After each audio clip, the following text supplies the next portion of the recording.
Assalamualaikum warahmatullahi wabarakatuh. Perkenalkan, nama saya Quratul Aini, NIM 19060053. Saya merupakan mahasiswa dari Universitas Negeri Padang, Fakultas Ekonomi dan jurusan Ilmu Ekonomi. Di video ini saya akan membahas tentang pemikiran tokoh-tokoh dari teori klasik. Pada teori klasik ini terdapat tokoh utamanya yaitu Adam Smith. Adam Smith ini sudah ada di pembahasan resum ketiga. Jadi di resum keempat ini kita membahas tokoh lainnya dari teori klasik. Tokoh-tokoh lainnya dari teori klasik ini yaitu Thomas Robert Malthus, yang kedua David Ricardo, yang ketiga Jean Baptiste Say, yang keempat John Stuart Mill. Baiklah, kita masuk ke tokoh pertama yaitu Thomas Robert Malthus. Thomas Robert Malthus merupakan pengikut aliran klasik yang pada akhirnya melemahkan pandangan positif Adam Smith. Malthus dilahirkan pada tahun 1766 dari keluarga kaya raya. Malthus dibaptis dengan nama Thomas Robert, tetapi dikenal sebagai Robert atau Bob oleh keluarganya. Malthus menulis karya klasiknya setelah berdebat dengan seorang temannya tentang teori utopia Daniel Malthus, yang tidak lain adalah ayahnya sendiri. Teori utopia William Godwin yang didiskusikan merupakan murid filosof Prancis yaitu Jean-Jacques Rousseau. Menurutnya, manusia dilahirkan bebas namun terbelenggu di mana-mana.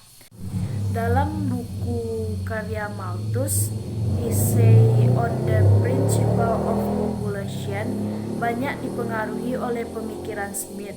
Buku tersebut berisi bahwa tanah sebagai salah satu faktor produksi yang tetap jumlahnya. Di dunia ini, jumlah tanah relatif tetap. Kalaupun pemakaian tanah untuk produksi pertanian bisa ditingkatkan, peningkatan tidak akan seberapa. Dalam banyak hal justru jumlah tanah untuk membangun perumahan, pabrik-pabrik dan bangunan lain serta pembuatan jalan. Malthus juga mengamati perkembangan manusia. Perkembangan manusia jauh lebih cepat dibandingkan dengan produksi hasil-hasil pertanian.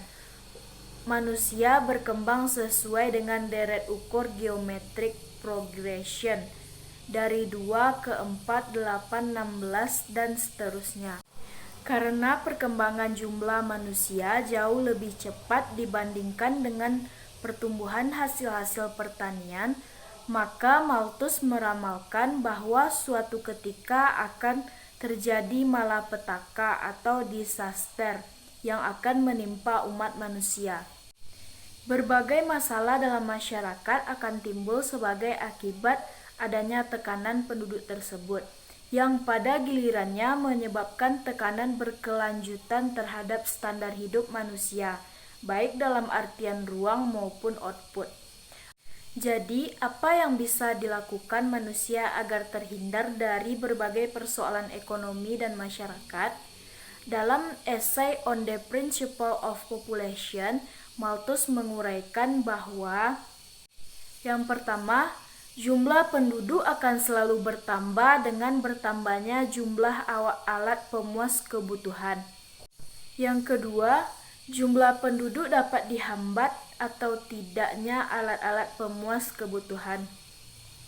Yang ketiga, perkembangan jumlah penduduk dapat dihambat dengan dua macam cara, yaitu salah satu cara untuk menghindari dari malapetaka tersebut adalah dengan melakukan kontrol atau cek atau pengawasan terhadap pertumbuhan jumlah penduduk, disebut preventive check, antara lain dengan keluarga berencana atau KB. Yang kedua yaitu positive check, adalah pencegahan pertumbuhan penduduk dengan cara bencana alam, kelaparan, wabah penyakit, malapetaka perang. Dari pernyataan Malthus di atas menyatakan bahwa dalam kenyataannya produktivitas tenaga kerja meningkat dari tahun ke tahun.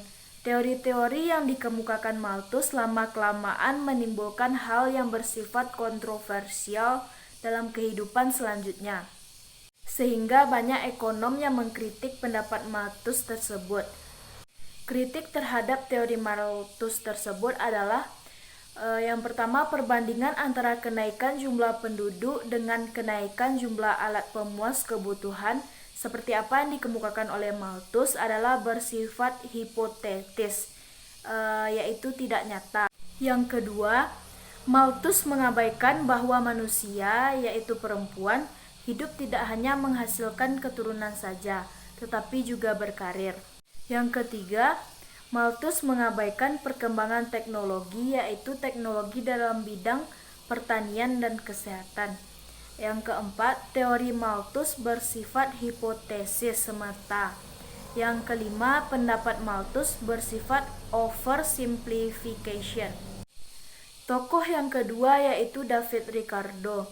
David Ricardo merupakan seorang ekonom Inggris yang terkemuka. Ricardo dilahirkan dari keluarga orang Yahudi. Ayahnya bernama Abraham Israel Ricardo. Ayahnya seorang pialang sukses yang membangun sebuah dinasti keluarga. Dia pindah ke London pada tahun 1760. Di sanalah David Ricardo lahir.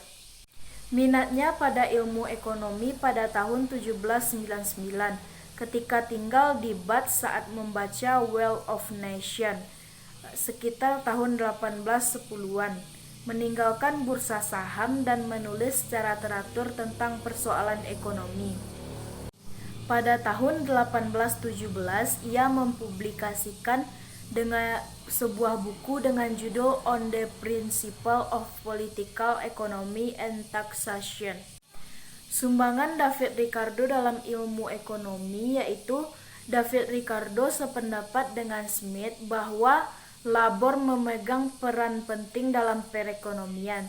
Ide yang berasal dari Smith kemudian dikembangkan menjadi teori harga-harga relatif berdasarkan biaya produksi, di mana biaya labor menjadi unsur utama, di samping biaya-biaya kapital.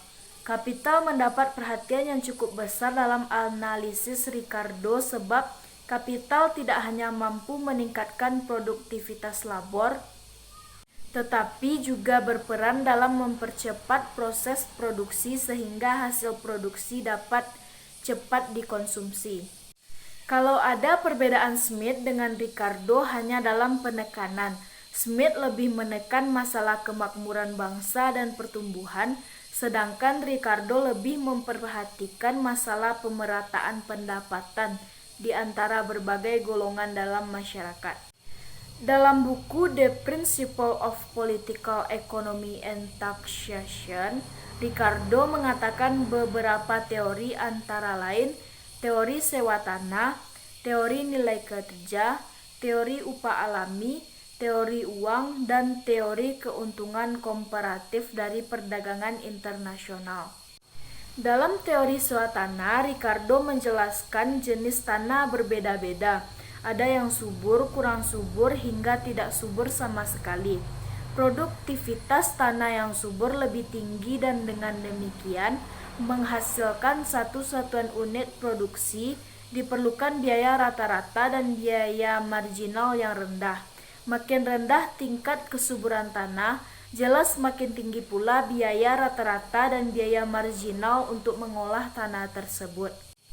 Teori nilai kerja dan upah alami Ricardo menjelaskan bahwa nilai tukar suatu barang ditentukan oleh ongkos yang perlu dikeluarkan untuk menghasilkan barang tersebut, yaitu biaya untuk bahan mentah dan upah buruh yang besarnya hanya cukup untuk dapat bertahan hidup bagi buruh yang bersangkutan. Menurut Ricardo, kalau harga yang ditetapkan lebih besar dari biaya-biaya, maka dalam jangka pendek perusahaan akan menikmati laba ekonomi. Adanya laba ini akan menarik perusahaan lain untuk masuk pasar.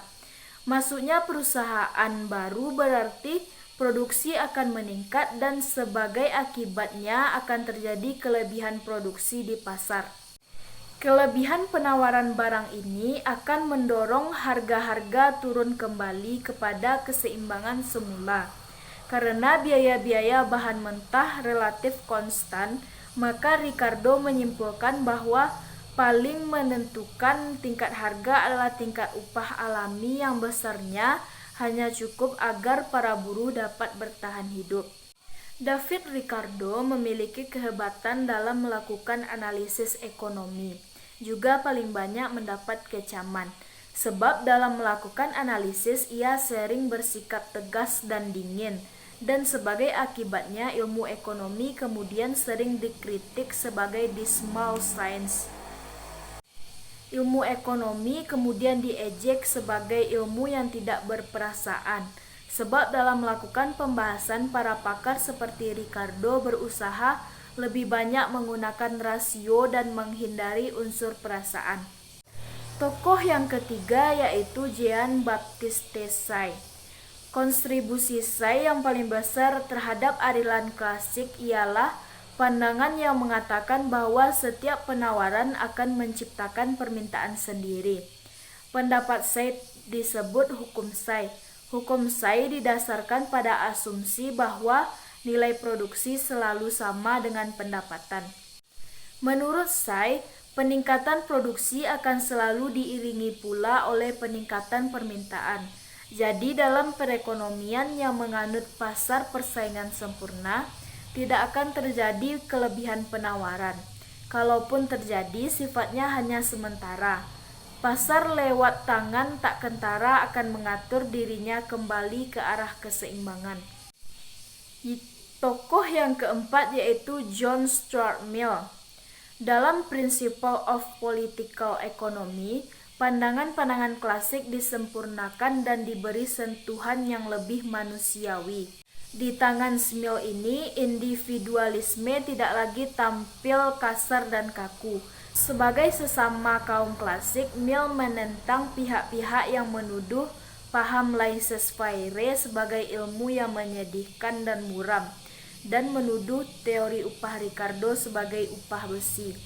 Mill membolehkan campur tangan pemerintah berupa peraturan-peraturan dan kebijaksanaan-kebijaksanaan yang dapat membawa ke arah peningkatan efisiensi dan penciptaan iklim yang lebih baik, sehingga tiap aktivitas ekonomi dapat diarahkan kepada yang lebih baik dan lebih pantas. Baiklah, sekian penjelasan saya tentang pemikiran-pemikiran tokoh teori klasik. Jika ada salah, saya mohon maaf. Assalamualaikum warahmatullahi wabarakatuh.